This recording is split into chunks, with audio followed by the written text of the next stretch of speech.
Good morning, everyone. It's Shannon with J&S King Family Farm, and today we're going to seed some tomatoes. I hope everybody's starting some seeds. It's getting time. Here we're in Zone 3B, so we've still got quite a bit of time before they're going to go in the ground. Our last frost date here is typically May 23rd, but that's the average frost date, and they come up with that by averaging the last frost over 10 years, and that's the date they come up with. Now, people who live in this area will tell you that frost can be seen all the way to the full moon in June, and I have seen that, so I am prepared to protect these when I plant them out at the end of May. If you're not, you might want to wait a little longer before you put them out, or be prepared to bump them up into bigger pots as you go. But we're going to start these in little 3/4 inch soil blocks like we've been doing with our other plants. And we create those soil blocks with our little soil block press like this, and it pushes out the blocks. You can check out our previous videos and it'll show you how to make soil blocks, and I'll link that at the bottom. And when these tomatoes get their second set of true leaves, we're going to bump them up into a 2-inch soil block, and that's where they'll stay for us until they go out into the high tunnel. So today we're going to start some heirloom tomatoes, and I have here a tomato called Black Krim, and we picked this up from William Dam Seeds. Again, we really enjoy this company, and they have a nice high quality product. Now, we bought these seeds last year, and if you save your seeds in a watertight, dry, cool and dark area, your seeds will be good for a couple of years. So we tend to buy our heirloom seeds every couple of years and just keep them, and they last just fine.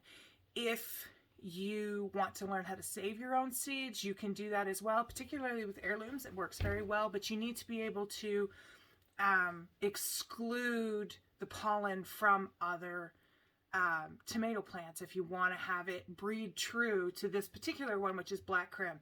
Amazing flavor. We really enjoy this one. Our customers really like this one. So we're just going to start 20 plants. We don't do a whole lot of them. We've got a couple other varieties we're going to do. So just like I did with the other ones, we're very high tech here. We've got a pencil and we've got our seeds, and we're going to get the pencil a little bit wet, take the seed and into the soil block. And then once I've got them all set, I'm going to push these seeds just a little further down into the soil, kind of pointy end down in. It's okay if they're poking out a little bit, but they seem to do best when they're pushed in a little bit. The back of this seed packet actually doesn't have a seed depth on it, which is unusual, but usually these are about 1/4 inch, so, or about 1 centimeter. So we're just going to do 20 of them here, and that'll be enough for us for this year. We love heirloom tomatoes. I love canning heirloom tomatoes. They just have so much more flavor than the standard, the F1s, the hybrids. The modern hybrids, though, they're really great. They have a shorter growing season. They're more disease resistant. They transport better, which is why that's what's used to grow tomatoes for market. And so we do take some Big Beef, which is a hybrid, to market. People really like that one. It's popular, and they recognize it. So, all right. So there we go, there's 20. So after we get these seeded, we're going to label this tray with what it is and the sowing date. And there's still enough in there, and we will put those aside, and I'm going to save them again for another year. They will do just fine. So we're just going to push this down in a little better. And just on the blocks that are on the edge, I kind of like to hold the edge of the block because you are kind of putting some pressure on the block, and it could bust open, but I don't find they're too much of a problem. Now, you could put some vermiculite on top of this to kind of keep any kind of mold down and and aid in maintaining moisture, but I don't really find it's necessary. So it's not something we use a lot of. So here we go. So I hope everybody's planting their gardens and getting seeds ready. And there's my marker. So these are black Krim. These are also organic seeds, and we prefer supporting organic production when we can. So I'm just going to cross out what was on this tray last time, which was Mountain Mint. And we're going to go on this side, and it is tomato, black Krim, and 03, and today is the 22nd. Nope, it's the 23rd, sorry. So, and that's it. So now we know what these are. Now, we're going to put these, after the video, we're going to put these on heat, and once 80% of these have popped, they've germinated, you're just going to see that early sprout off the heat, under the grow lights. Keep those grow lights nice and close so they don't get leggy, and away we go. So that's that tray. Cap this. So we did another one last year that we really, really liked. It was a bit of a hard sell, and I understand why. Most people think that it's not a ripe tomato, but this is called Green Zebra. And one of our customers tried it, loved it, and bought every one we had whenever they came through our farm stand. And they described the flavor as almost a bit kiwi-ish, like it's tart, but it's sweet.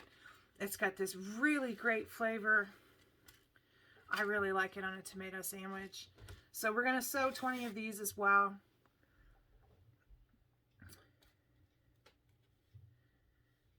I know it seems kind of weird to lick the pencil, but it helps. It makes it just enough so that you can pick it up and put it in individually.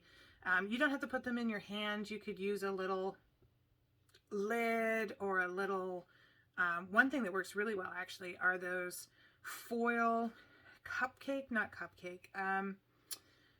the foil tart liners. And what happens with those is they're like static proof. So you don't have to worry about the seeds like clinging together, right? So they work really well, but these are a good size. So I don't really worry about that. I don't have to worry about them clinging, and they're easier to pick up. But when you're doing something really tiny, like the snapdragons that we did on the last,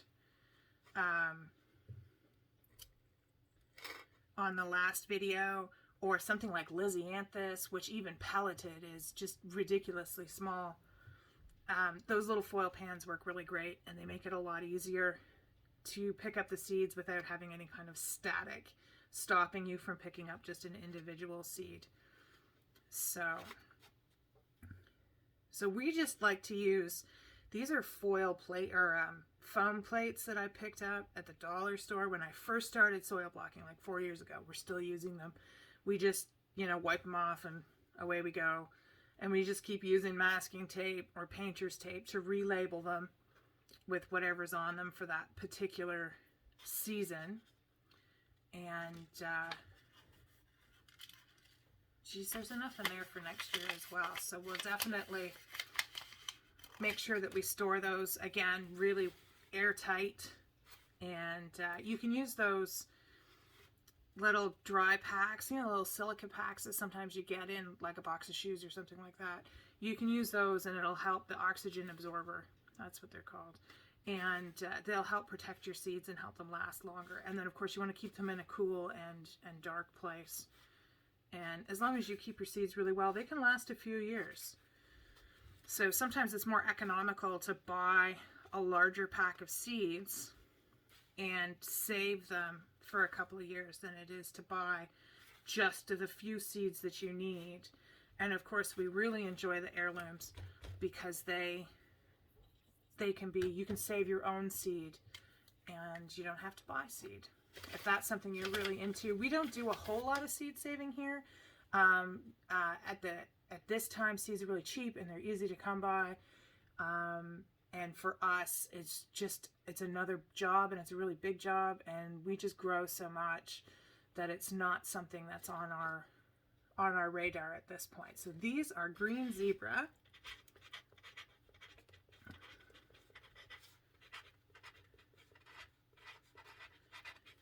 And it's very important to label these because you're not going to remember what these are. You'll think you will, and then you'll rearrange them under your lights and you'll have no idea what they are. It's really important to label them. And 0323. So that's the date. So that's 2. And then we have one more variety we were going to do. And I hadn't quite set the plate up. So you have the plate. This is just the perfect size for 20. You've got lots of room around so that you can pour the water in, let it absorb for 5 minutes, pour off the excess. So we just love using these soil blocks. A lot less plastic. I find for us the biggest problem is the cell packs. They just don't last. You start popping things out and they crack, and you're lucky if you get 2 seasons out of them. So we've been using these for 4 years, and every year I lose a couple of them. I've moved on to some cafeteria trays, which have worked really well for us because we do a lot of things in quantity. But for these particular varieties, it works for us to just use the smaller trays. So the last seeds that we have here is Cherokee Purple. And again, this is an heirloom seed, really great flavor. These I found were really prone to cracking, but if you're more into flavor and not into beauty, these are great. Just cut around the cracks. They taste great. So, and the other thing that'll cause cracking is really uneven watering while the fruit is developing. So if you're really careful with your watering, they shouldn't crack as easily. So I'll just get some of those out. See, this package, it also doesn't have a soil depth, but it does say that it germinates in 5 to 10 days at a soil temperature of 21 to 24 degrees Celsius or 70 to 75 degrees Fahrenheit. So it's really important to put your seeds on heat when you're starting, particularly tomatoes, peppers, zinnia, things that really like heat. Because even if your house is 70 degrees and we keep ours about 68, that's the ambient temperature. Your soil, even now I can touch the soil, and this soil is cooler than the room I'm in. And it's usually about 10 degrees cooler. So if you're wondering why your seeds aren't germinating as well, it could be because the soil is too cold for good germination. So it's very important to use a heat mat. We use commercial ones. We like them. You can, of course, put seeds on the top of your fridge. If you're only doing a couple of trays like this, putting these on top of your fridge, if your fridge isn't built in, may provide just enough heat to keep that soil warm enough for you. So that works really well. I think some people have mentioned that they use a heating pad, like when you would buy, to cuddle up in your bed, you can use that. The problem with those, I think, is that they might be a bit too warm and you cook your seeds. So you could put a cooling rack, like a cookie cooling rack, between the heating pad and your soil, your tray here, and that should keep it a little bit cooler so that you're able to keep that soil nice and warm. And then again, once your seeds, you've popped 80% off the heat under the lights. They do not need to be under the lights while they're on the heat. But as soon as they pop, it's very important to get them under lights so that they don't get really leggy. Oh, I'm dropping seeds here. There we go. So we'll put those back. And then these are going to go back in storage because there's enough again for next year. So we're just going to push these seeds down in, just like that. Oops.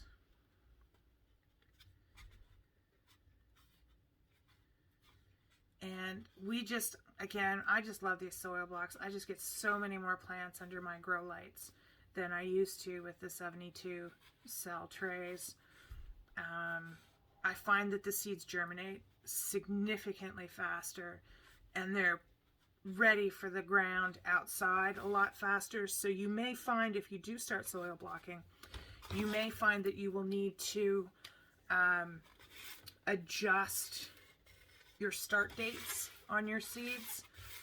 You could probably start them a little bit later, and which is always nice if your lights aren't running as long.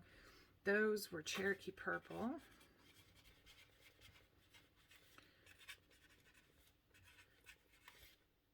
And it's 0323. And that's it, guys. We've just sown 60 tomato plants, and they just take up such a tiny little bit of space. But that's it. Those are our tomato plants, and we're really excited about this growing season. And I'm really excited to share this stuff with you. I've thought about it for a while, and a few people have asked me, so this is how I do it. This is how I get so many plants started on a single growing rack in a small little bit of space. If all you've got is the corner of your kitchen table to put one little 2-foot grow light, you can get so many seeds underneath that. It's really, really worth it. And you can just save the meat trays from the butcher. You could get 40 plants on this, which is like not quite a third of a 10-20 tray, which is what holds your little 6-packs, right? Just so much more. So that's it for today. So we've started those. I'm going to go on and start a bunch more tomatoes. I got more peppers to start. I have lots of cut flowers to start. The other thing is, once these have germinated and they're under lights, we like to fertilize once a week. And the fertilizer that we choose to use is this one here. It's Neptune's Harvest.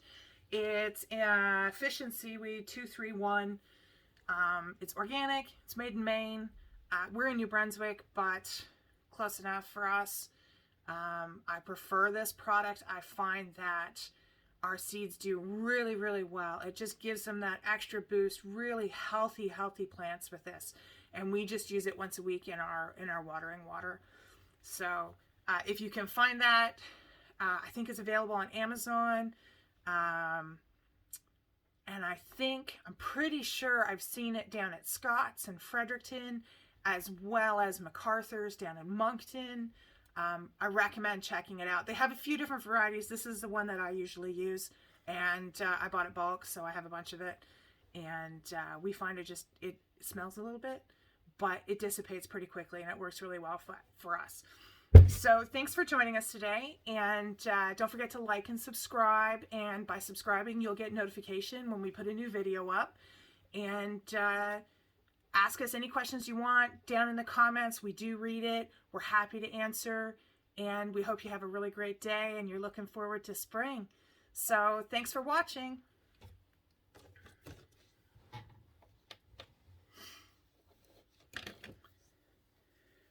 Okay.